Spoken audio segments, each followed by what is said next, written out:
YellowTelescope YellowTelecast, the best practices for the best practices, providing the medical industry's best practices, the medical industry's best practices since 2008. Are you a doctor? Do you work for a doctor? Do you want to earn more, be more efficient, retain your team, hire for success, or just want to have a better lifestyle? I bet you do.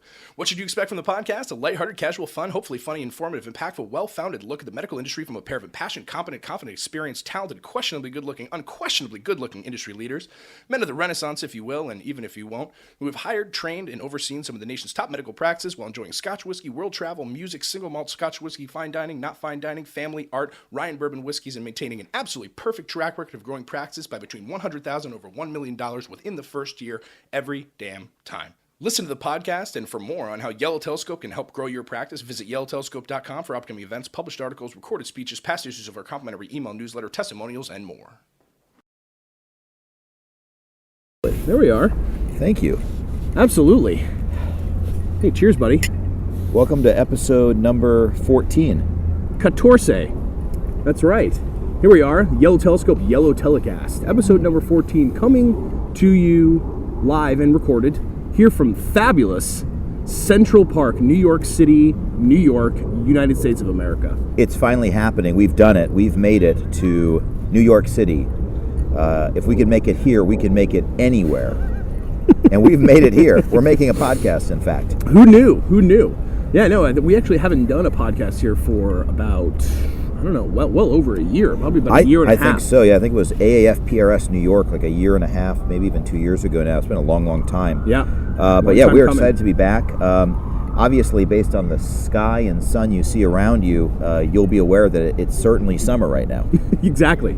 I'm wearing the scarf just for effect. For those of you who can't see it, it's a fashion statement. It has nothing to do with the temperature. Yeah, chances are fairly good that this particular podcast won't go live until the dead of winter, but it is already wintertime as we record, and it's gorgeous out. It's got to be about 55, bordering on 60. We just brought all these clothes to New York to make sure that we look good in our layers, so I figured why not wear them? Well, yeah, exactly. I really enjoy that scarf. I like the pop collar. You're looking very stylish today. I appreciate that a lot. I really do. I was trying to go for the, somewhat sort of New York in the winter. It's funny, everyone just wears black here all the time. Yeah.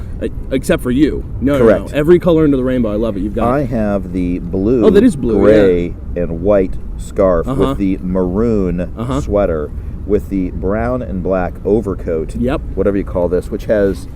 It's sort of a smartigan. It has has a smart cardigan. It has fronty pockets, which are really great. I'm wearing green jeans, and you probably can't see my shoes there in podcast land, particularly if you're listening to the podcast, but even if you're watching in YouTube land. But they are multiple shades of blue with tricolored socks. With, notice this. Is it on this side or this side? That side. This side? Oh, yeah. Those look like collapsible yellow sunglasses. Yes, we believe in collapsible items here at Yellow Telescope, spearheaded by Ed's passion for them. And these are the Yellow Sunglasses. If you're wearing yours and have come to the Yellow Telescope seminar, make sure you hashtag Yellow Telescope and hashtag Yellow Teleglasses or Yellow Teleshades interchangeably, and let us know where you and your children are wearing these bad boys. But check these out. They do literally collapse. Oh, yeah. In on themselves, into your pocket. Oh, this is amazing. There it is. Got to watch us on YouTube. That's when you can really see the magic happen. Look at that. There it is. Where'd they go? They're gone. That's it. Put them right in your fronty pocket. That's right. For warmth. It's nice. Anyway, it's great to be here. We actually are attending the New York Regional Society of Plastic Surgeons annual meeting. And we actually are here simply because John was invited to speak. Yeah, it was fantastic. Really appreciate being invited. A great group of people. They had a master session today and honored a great doctor, Dr. Hamra of Dallas, and I got to ride those coattails and speak directly before him, which was pretty exciting. Absolutely. Nice job, by the way. It's great talk, specifically on practice growth, specifically. Mm-hmm. It was a narrow topic. It was, and we covered converting leads better, doubling booking ratios, and improving staffing, all in about 30 minutes, which is pretty exciting. So it's a great event. Excited to be here in Central Park. Great to stay nearby at one of my favorite haunts, the Surrey Hotel. Phenomenal. I love the Surrey. Just the best. If you're in New York looking for a great hotel, you got to stay on the Upper East Side. A little bit away from the fun, but it is a blast. By the way, what is our topic today? I know we're going to be talking about our delicious scotch, but what are we talking about today? Well, it's timely, I think, mostly just because we've been re-engineering our own strategy, but it's really all about social media. we've done a previous podcast on a similar topic, social media madness, talking about actually which streams you should be paying attention to and why. But just recently, we've really been going through a multi-month sort of building of a strategy and subsequent launch coming up here shortly of our own streams. And so we thought it might be good to sort of define what sort of social media is, what it should be to your practice and your business, and really what's going to be the best way to execute. Yeah, we're really excited about this topic because it's something personal to us. And as Ed mentioned, Ed has really really overhauling our entire process by which we do social media. And we're getting ready to launch here at the new year. We think we've got some really interesting tips and pearls to take back to your business as we head into the new year. It's exciting. Before that, though, we are drinking whiskey in the park. We think that's legal. There's no definitive proof. We're not sure of open carry laws here, but who's going to arrest someone for drinking a very fine blended Scotch whiskey from France? You know what I say? There's only one way to find out. Well, if we get carried off, at least we've got the cameras on. That's right. And Ed here, he's got a mouth on him, so you gotta pipe down if someone asks this question. So also I think partially we're here for good reason. Indeed. Not only for of course for to celebrate plastic surgery, at least since you were presenting today, but we decided to really take the opportunity to celebrate France. We did, and obviously there's been terrible occurrences with the recent terrorist attacks, and although we're reasonably apolitical, obviously this is a terrible thing, and our heart goes out to those who have suffered. Our attitude is what we can do to help right here, right now, is celebrate all that is Paris. Oui. Bien sûr. Can celebrate all that France has to offer. I'm a huge fan of France, by the way, as you may know.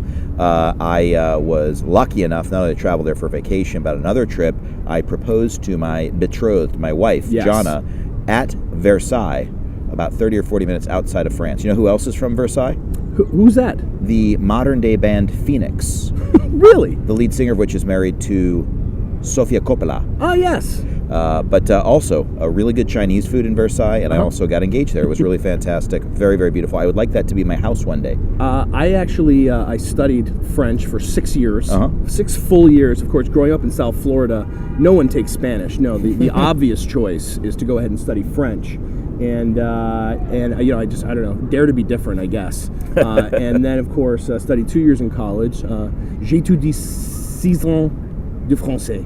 Something like that. See, I can't this even is use the it season anymore. of France? Correct. Yeah, well, we like to celebrate. I love the French food. I love French cheese. I love the wine. I've traveled the Loire Valley and seen the chateaus and drank the Chenin Blanc. I've done the Burgundy region and had their delicious Chardonnay and Pinot Noir grapes in Beaune. And did I pronounce that right? Beaune? Bonne? Yes. Beaune. Yes. And, Yes. Just really enjoyed it, and also on the entire south coast, from Saint-Tropez to Monaco, which is technically not France, but really had a good time. Celebrated Bastille Day, actually, which may lead to our Scotch here momentarily, in Nice, which was wild. It was like Bourbon Street out there, hundreds of thousands of people in the crowd. Yeah, I remember seeing the fireworks photos. Phenomenal. And that actually leads us to our Scotch of the day, one more way to celebrate France while celebrating whiskey. That's right. And it's not a Scotch of the day. We have here the Bastille blended whiskey. Handcrafted 1789. This is our first and one of probably our only presentations of a French whiskey. Yep. There are several. Most people think of it as cognac. Oh, yeah. But cognac made from grapes. Correct. Sort of like a grape whiskey, though, when you think about it. It is delicious. Delicious in its own grape right. or great? Is it a grape whiskey? It's a graped whiskey. A great whiskey. But this is not. This is actually a handcrafted whiskey that has been finished in French oak casks. And that's the thing, almost all of our whiskeys, your Scottish whiskeys, your American whiskeys, almost all finished in either American or French oak, which is really, really great. So this is something rare and different. It is a blended whiskey, which I tend to be less of a fan of, although I still like it better than all other boozes. And this is a newer entrant to the market from Francais. Is that right? From France? From France? De France. De France. It's better. The key is just to get rid of all consonants entirely. Yep. De France. And I've had a few sips. Is it the best whiskey I've had? It is not. No. But we're going to celebrate it. Is it one of the worst whiskeys I've had? No. It is not. It's I think I was there for that middle of the road. It is middle of the road. It's tasty. It goes down fine. okay. It's for nice. $40 bottle, something like that. It's Oh, a I think it was decent like 30 tasting and whiskey. change with the upcharge here, given the exchange rate in New York, which is steep. It's another country. I think it's on the euro, It might be. just like France. So We also had dinner last night at Jojo by Jean Georges. Yeah, I think like the 5th restaurant of Jean Georges we've enjoyed here in resplendent New York City. It's resplendent. Oh, it was delicious. I had a pan-seared hake. You had actually a very French dish. It was a traditional Alsatian or Alsatian stew, sort of timely here for the unseasonably warm fall weather. Sort of lamb, potatoes, sort of overnight soaked in a Riesling. Delicious. So served in like a Le Creuset. Did I say that right? I think it might Le be. Creuset? Yeah. Le Creuset.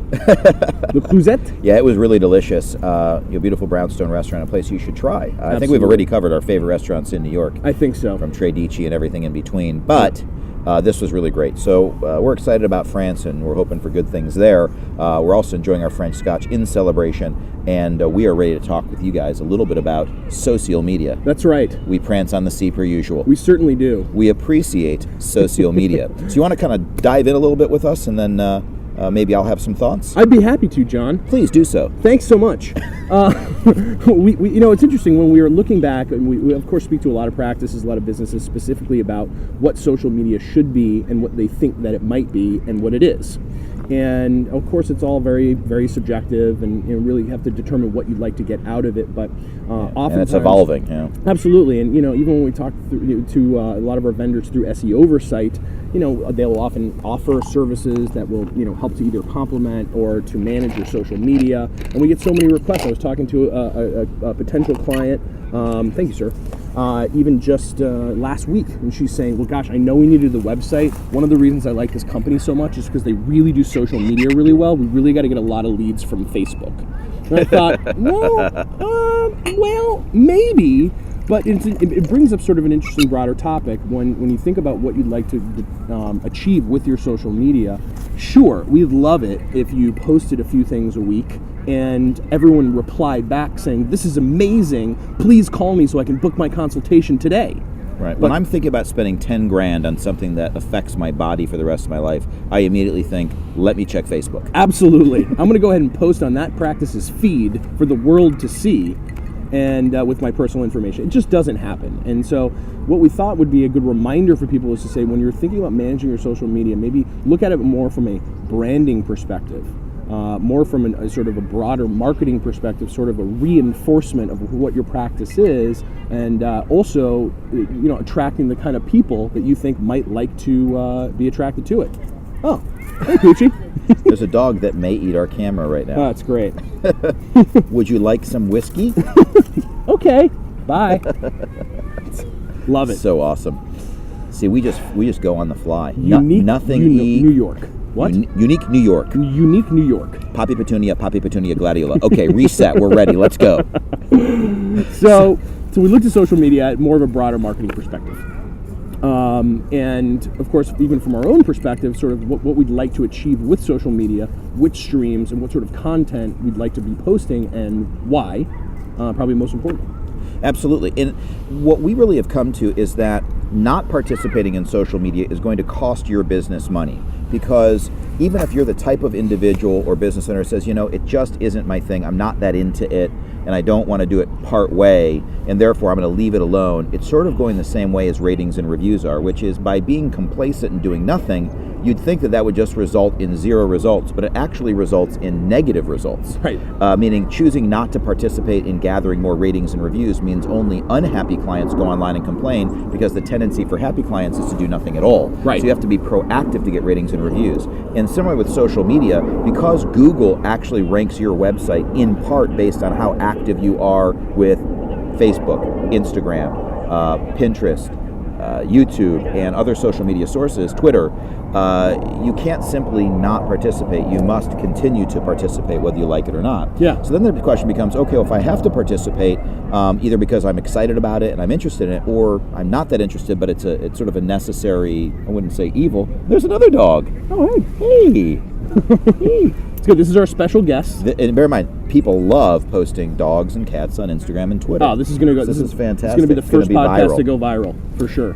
Well, of course, Serial just got downloaded by 100 million people. Oh, of I don't know if course. you saw that post. Sure did. So, and that is a great podcast. So, in any case, we think about, well, what is it we need to do? And I think what Ed has really figured out through reading some great books like The Art of Social Media by Guy Kawasaki, hat tip, as he would say to him, and other wonderful and resplendent books and websites, is that what we've got to do is create a brand, promote that brand through our social media, and create an online persona, avatar, or personality that ultimately results in results. Now, one thing that we're going to get in results, as I just mentioned, is simply by being active on social media. Google is going to rank your main website better and generate more leads for you and put you in more results more often. So that's a side effect of it. But also, you can develop and generate leads through social media, even though, as Ed pointed out, they're not going to say, hey, I want surgery, hey, I want to buy this car, hey, I want to do anything online, simply because it's Facebook. But it's just one more branding opportunity, one more touch on the way to sort of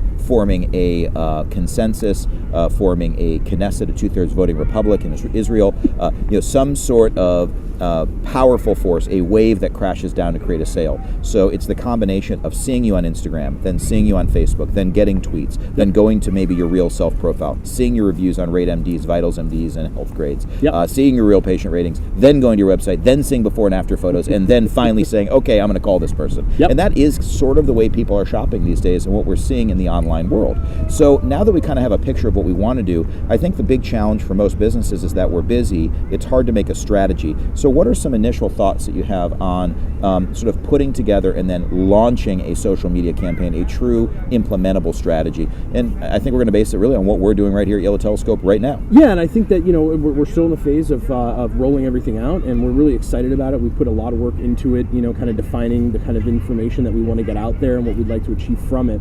And I think you're exactly right. You need to look at it as a strategy, before you actually just immediately start posting, which is sort of, in essence, really what social media is built on, right? It's actually just going ahead and posting, hey, this great thing just happened just now, check it out, and then go ahead and post that. It's all in real time.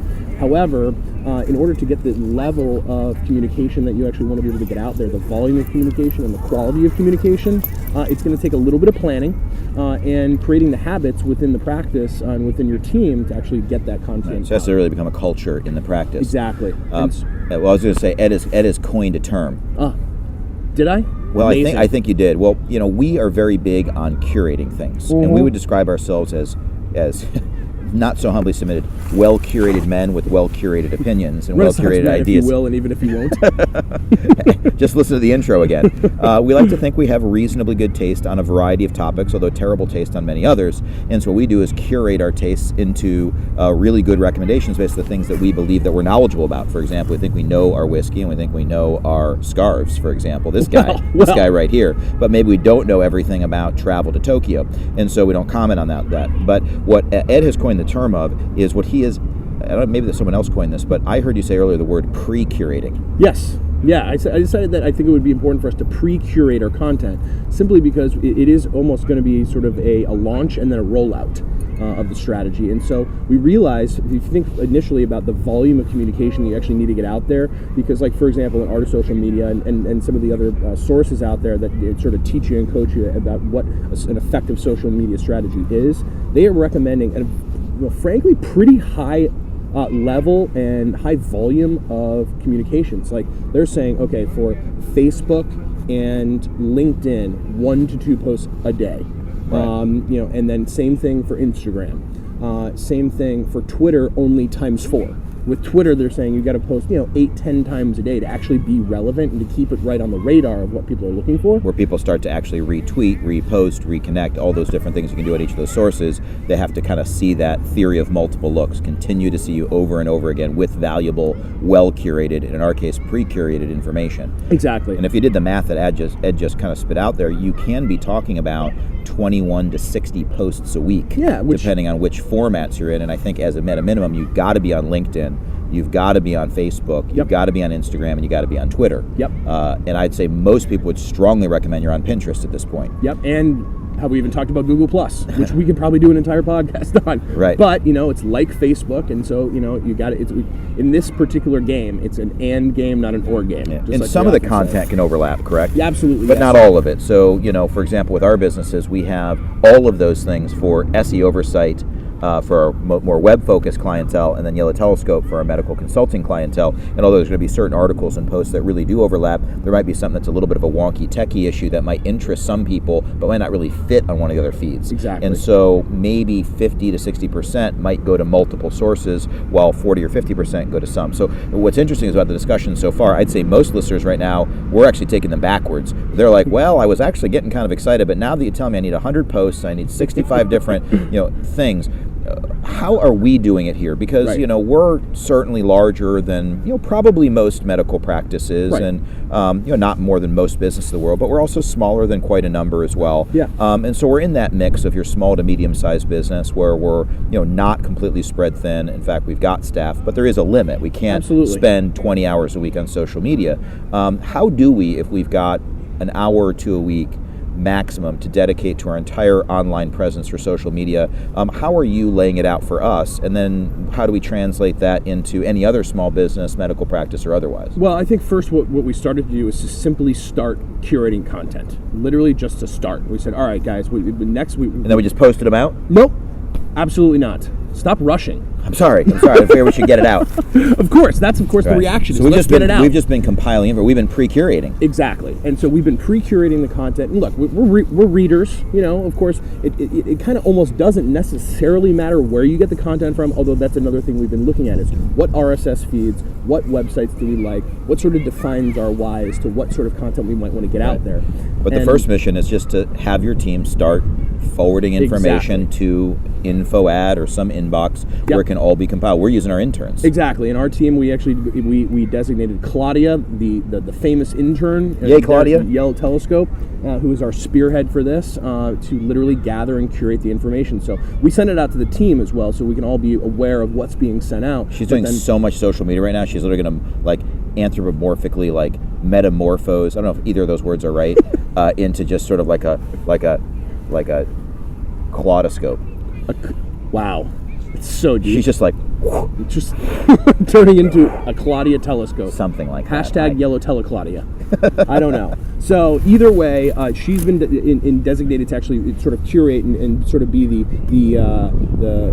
curator of these things. Which is mostly she's just holding on to them right all now. she's doing organizing. is she has a folder that says social media on it in her Outlook that I Cool. created. So this is something any small business can do. Correct. So literally, Ed has tasked me and said, John, whenever you're reading at night on your phone, when you're on the plane and you've got an hour to kill, if you get forwarded something funny or interesting by friends that speaks to you, just forward it to Claudia, the intern. Yep. And so that's what we're doing. I mean, I'm forwarding interesting photos that relate to Yellow Telescope. We had someone have a baby wearing the Yellow Telescope sunglasses. That's a post. Yep. We've also had very interesting articles. For example, and we kind of start off with an idea of what our brand is. Right. And we know that, our why is that Yellow Telescopes helps motivated people reach their capacity. We know that SE Oversight is the guardian angel watching over online presence. We know that broadly we help practices grow, and we know broadly we help businesses of all kinds improve their online presence and lead counts. We know that's kind of what we are, and that's our brand, that's our identity, but we also want to really have a personality on our social media and something that people can draw from. So I like whiskey, I like movies, I like traveling a lot, I enjoy basketball, I like football a lot, I like fantasy sports, I don't know. There's other things I guess I like. Sure. I like my kid. I like my wife. I like, there's a million things I like, but I try to forward things that really speak to me. And then later on, we can determine if every single post is right. Now, what I'm posting is very different than our director, Jill, or our client director, John Barry, or Web Gurus, or Ed. Yep. Ed, for example, collapsible items. I like collapsible items. Anything comes on. Collapsible transportation, bikes, kayaks, sunglasses, wearables, you name it. You got it. Ed's probably more fashionable than me, more fashion focused. Jill is a huge Patriots fan, but also is probably a little bit more focused on things that maybe your average dude isn't totally focused on. Right. That's going to appeal to a different group of our readership. But it all adds up to common ground that we all have, that we all see eye to eye on. So what we're trying to do is, again, curate in advance hundreds of posts. And we've only been working at it, let's say, 30 to 45 days. Correct. We'll plan to launch around the new year, so we've got another month to go. Yep. And how many posts do we have prepared to go out and launch? Well, now I think we're probably up to 100 or two. I mean, I think that we get to the point where at this point, part of the culture of what I essentially made the mission, I said to everybody needs to post or send something to post that they think might be good content, at least one piece of content every day. And among our team, if everybody does one, I mean, that's dozens a week. And it's so easy now because every article you read that's interesting, every photograph, every medical story, every bit of interesting information you'd like your readership to see, whether it's some fun update about your team or office, or whether it's a wonderful result you've created for a client, or whether it's just an interesting story that speaks to your brand, all you really have to do is press the upload button, which is on like every website, or the forward button, and just click an email. It takes literally 10 seconds to forward an article, and you've got if content. You're lazy. And if you're really lazy, what we've also realized in our process when we think about what our brand is it's helping motivated people reach their capacity, and it's helping oversee online presence. Right. And so what we found is that although we thought about kind of forwarding medical news articles, forwarding SEO articles or web design articles, and then forwarding the occasional fun thing about our team, we've really realized through this process that our brand identity is much stronger and much more clear, which is that we've decided that we want to be the go-to source for all small businesses in the world, which is a very lofty goal that we'll never fully achieve, but we believe any business owner that likes good stuff can come to our social media and learn a lot, have a lot of fun, know that everything's been read through and well curated, and then occasionally steal tidbits from us and repost them, retweet them, reshare them, like them, and so forth for their readership. So we want people to come to us and steal all of our ideas because that speaks to our fundamental why, which is to help motivated people reach their capacity. So now it's no longer just how are we going to get 30 or 40 posts a week. Now we're like, we may have too many posts. We may need to recurate. Exactly, and that's exactly where we're getting to the point where we've got enough posts where we say we can actually take another step back and say, okay, we've got hundreds of posts now. Now we actually need to sort of designate which stream they're actually going to be the most appropriate for. And some of it's obvious. If it's a photo, great, it's going to go on Instagram. Right. We're probably also going to post it on Facebook as well, maybe Twitter at the same time. If it's something that's a little bit more professional in nature, it's going to go on LinkedIn. If it's specifically about entrepreneurship or a particular business or a strategy. Obviously it's somewhat intuitive there, but then we realized that just by blindly curating information and content, having somebody who's responsible for at least collecting all that information in one place, then by going into all that information and then designating the correct streams, then you can actually time it. And of course we're using Hootsuite, which is fantastic. It's a very simple, extremely cheap, even free depending on how many streams you've got, way to actually time the posts so that you can schedule them out months in advance if you like. Yeah, so we already have months of information that's been pre-curated, which we can then time out to send out without us being there. We could be on vacation and everything will go out at the time we set it for on multiple different feeds like Instagram, LinkedIn, and so forth, Twitter. And then on top of it, what's really exciting is then during the moment, all we really need to do is continue the process because we've got a 2 or 3 month head start. Exactly. So I'll just continue reading a few articles a day on my phone like I do, continue to forward interesting information as it comes up. And then if there's something particularly current, where we say, oh my gosh, this is immediate. Like for example, we speak at a meeting and we want to send a group photo out to all of our readership to say, hey, come visit us at our booth, or come hear our talk, or hey, this is a photo of the gang after the event. Absolutely. Well, we can just put that right into the queue today without disrupting the rest.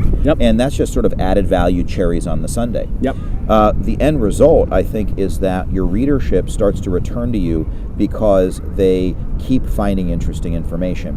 One of the things that I personally preach to people who send out email newsletters on any business, but particularly in the medical field, is that you've got to have a content-rich email blast. Yes. If you're just saying 20% off all products for the month of November, 20% off all Botox for the month of December, people think to themselves, well, I'm not in the market for this, so I'm going to stop reading this practice's or this business's email blasts.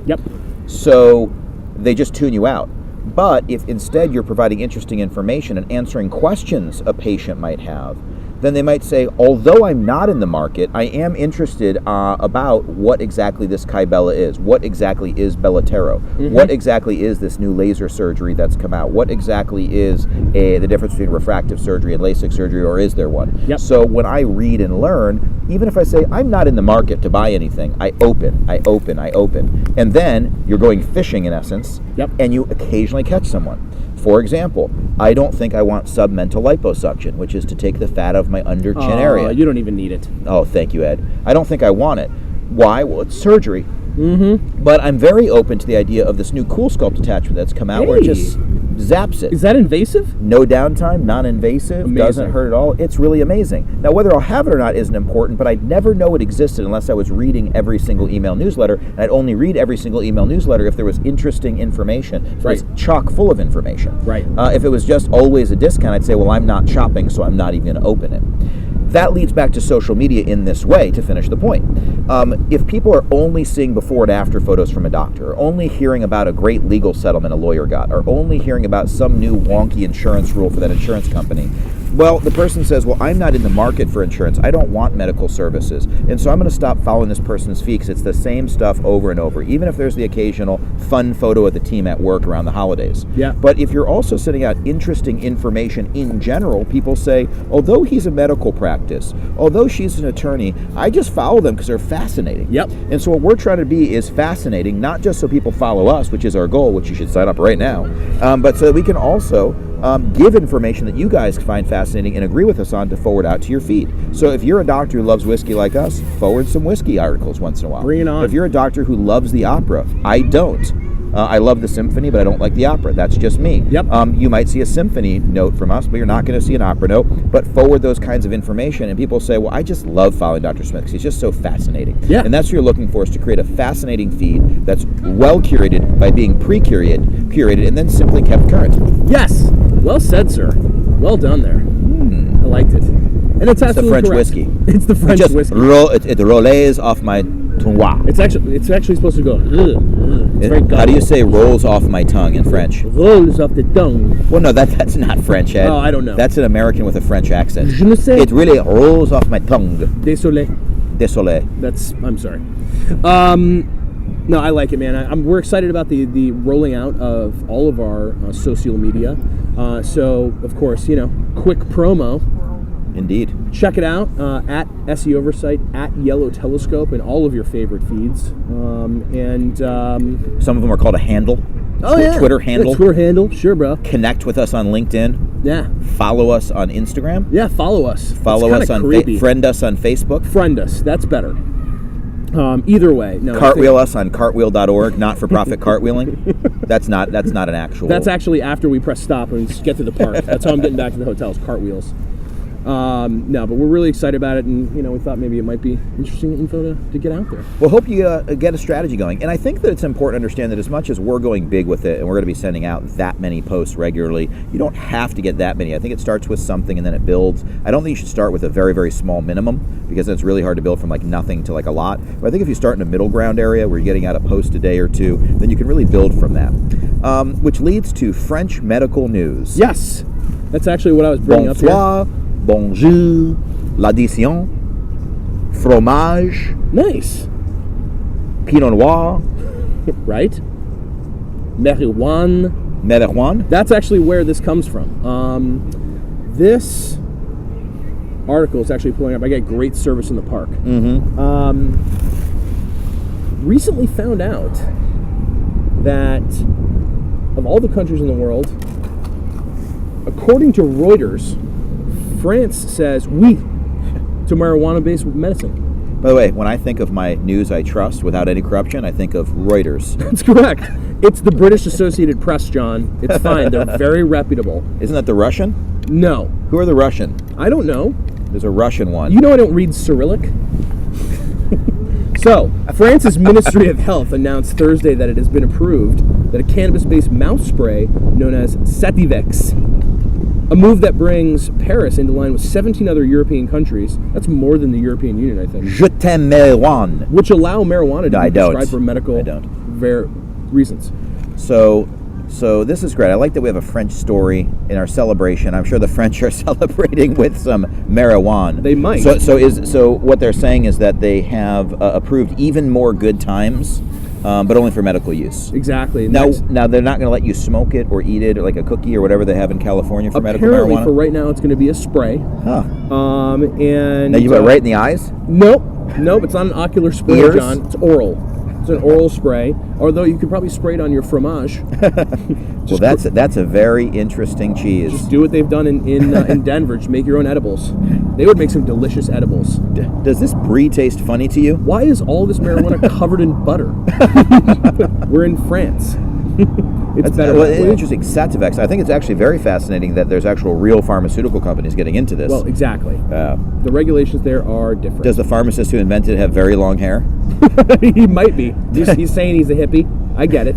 Sativex? From what I remember vaguely from college, there's sativa and then indica. And I don't know which one's the one that makes you sleep and which one's the one that makes you awake. But I think that one that makes you awake and one makes you sleepy. Oh, yeah. So one is more of the heroin of weed and one is more of the amphetamine of weed. No idea. Although I do remember that line from Caddyshack. He was like, this is blended with, Southern California Sensimilla. Mixed with Kentucky Bluegrass. The best thing about it, you can play 18 holes on it all day and then go home and get stoned to the bejesus off at night. I always thought it was funny. It's Bill Murray at his best. Bill Murray. So this is amazing. So I think that the way of the world, I think if you're listening to this podcast in 2025, my only assumption is that I'm not sure everybody's high, but I think everybody can get high by then on something. So you got all these state laws passing and so on. And hey, I'm a live and let live guy. Yeah. You know, I got to work. I got a kid. Exactly. But if you want to smoke all day, well, that's fine with me. For now, I'm going to enjoy a rare whiskey in my off time. Indeed. Well, very excited. Are there other medical news stories, or is that your big French Shazam, No, your French I also just tour de force? It really was a tour de force. Hey, look, if you have to take drugs to win the Tour de France, why can't you take drugs to feel better when you got cancer? Well, that's exactly right. Well said, sir. We're going to end on that one. Well, surprisingly short podcast. I liked it. It happens. You know why? Because I'm going to go take a couple of selfies over by the Alice in Wonderland statue and post them to social media. It is gorgeous out here, and really nice to do a little outdoor podcast in the likes of this and such a late season with such wonderful weather.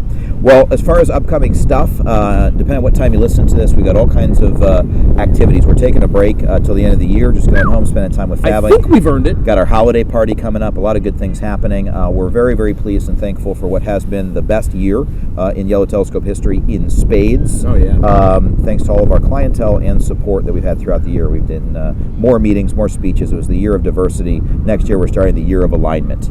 Ed's year of capacity. That's correct. Pick your one word that matters. Ours, quite literally mine, is alignment. So we're aligning our goals for 2016. That's going to kick off with speaking at the ASPS Reboot Camp, as well as the Super Symposium, the Aesthetica Super Symposium in Washington, D.C. We'll also be speaking for the iGuys at the ASCRS ASOA, the Askers, as they say for short, in May in New Orleans, which is just my favorite town. That totally aligns with my goals. So pumped about NOLA. More podcasts, more social media, all kinds of fun stuff. We just finished some great meetings, of course, with Ed here speaking at the Network of Florida Otolaryngologists. They're actually called Flotolaryngologists. The Flotolaryngologists. Correct. And the Florida Society of Facial Plastic and Reconstructive Surgeons, which is very exciting. A lot of letters and there are a lot of words, but very, very exciting stuff. The new SE Oversight site is launching soon. The new Yellow Telescope site is under construction because we update our sites just like you should very, very soon. Practice what you preach. If you want to contact us, info@yellowtelescope.com, guardian@seoversight.com. That's SEOVERSITE. If you didn't get it, just click rewind by 6 seconds because it's a podcast. Why not? Download us, recommend us to your friends. We're free in the iTunes Store, in your Android, Google Play Store, etc. Come to our Yellow Telescope seminar. We are just about as sold out as we were a year ago total, with 10 months left to go before the event. Take advantage of our 8, 9, or 10 month no pay option. No pay. No interest payment option. And looking forward to seeing everybody there. It is the world's finest 2 days of sales training for medical practices. Cheers. Play us out, Jill. Thanks, Jill.